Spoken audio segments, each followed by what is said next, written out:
بسم الله الرحمن الرحيم. السلام عليكم احبتي الكرام، فيديو جديد ان شاء الله غادي نقدم لكم فيه حرشه ديال المقله كتجي رائعه بمكونات جدا لذيذه.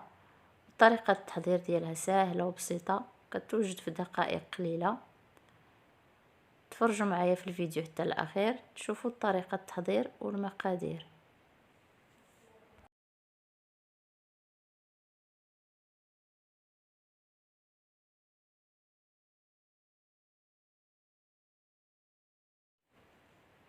كنبداو على بركه الله. كنديروا بيضه وحده،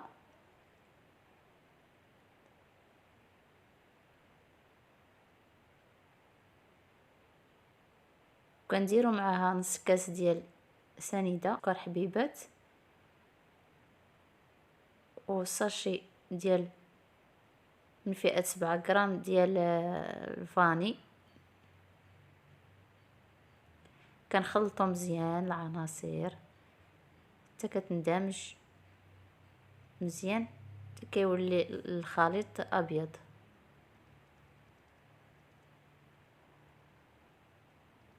بعد ما كنحصل على هذا الخليط كنزيدو كاس ديال عصير البرتقال او عصير ليمون برتقال، كنخلطو كذلك مزيان. كنزيدو كاس ديال ديال الدانون او الياغورت، استعملت هنا ديال البنان. كنخلطو مزيان العناصر، كنزيدو رشه ديال الملحه، كنزيدو نخلطو.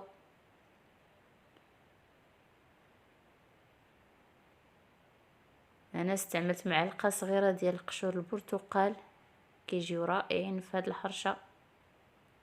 يمكن لكم تستعملوا ديال الحامض كذلك كيجيو رائعين. انا استعملت كاس ديال زيت المائده، ثم كنخلط.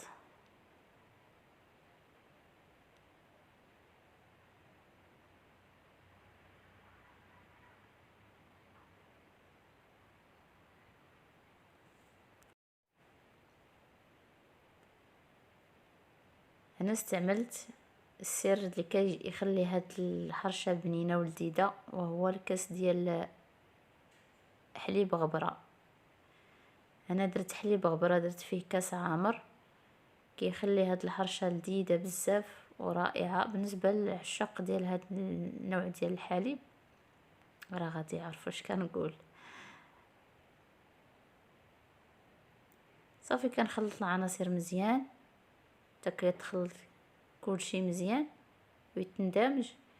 هنا صافي غربلت سميده رقيقه، درت كاس عامر غربلته.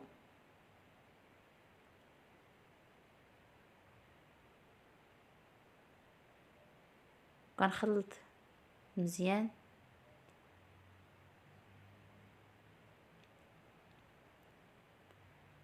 كنزيد الكاس الثاني عامر. هاد الكاس اللي عندي كيهز تقريبا 6 ديال الملاعق كبار. صافي كنخلط مزيان العناصر.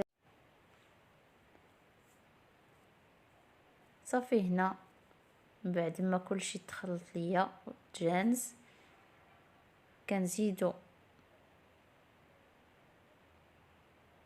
خميره ديال الحلويات،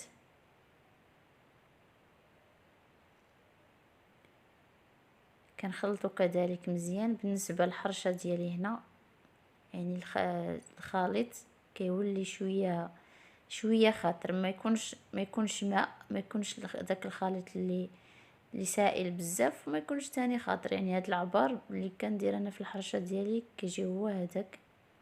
ان شاء الله تجربوها وتعجبكم. صافي كنخويها في المقله اللي ما كتلصقش، وكنديرها على نار مهيله تحت المتوسط، وكنغطيو عليها حتى كتبان لينا كطيب. مره كنقلبوها وكنطلعوا عليها، كنقيسوها بيدينا. الا بانت لينا شاده، انا هنا بانت ليا شويه باقي ما شداش، باقي رطبه الفوق، كنرد نغطيها. صافي هنا عاوتاني مشيت طليت عليها، طلعت في التحت، طليت في التحت ديالها، بانت ليا محمره صافي طيبه وشاده الفوق في الفوق. صافي هنا قلبتها في الجهه الاخرى باش طيب ليا في الجهه الثانيه ديالها. صافي وكان تاني نردها على نار مهيله حتى كتاخد ليا الطياب ديالها. صافي هنا من بعد ما طابت كنحطها على هذه الطريقه وكنسقيها بالعصير ديال الليمون.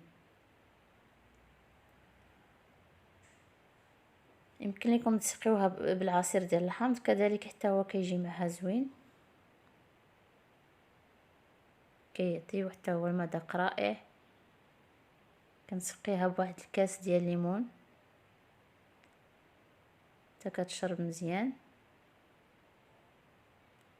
بالنسبه للاخوات اللي باغيين مثلا يطيبوا هذا النوع ديال الحرشه كيخليوها حتى كتبرد وكياخذوا الكاس ديال العصير ديال الليمون كيطيبوه حتى كيولي شويه السيرو كيسقيو بها. المهم يا اما العصير يكون سخون والحرشه تكون بارده، او الحرشه تكون سخونه والعصير يكون بارد. صافي يا احبتي الكرام، هنا وصلت للنهايه ديال الفيديو. ان شاء الله يعني ينال الاعجاب ديالكم، ان شاء الله ينال الاعجاب ديالكم، وشكرا لكم على حسن المتابعه. وما تنسونيش باللايكات فضلا وليس امرا، شجعوني باللايكات ديالكم، والى اللقاء فيديو اخر ان شاء الله.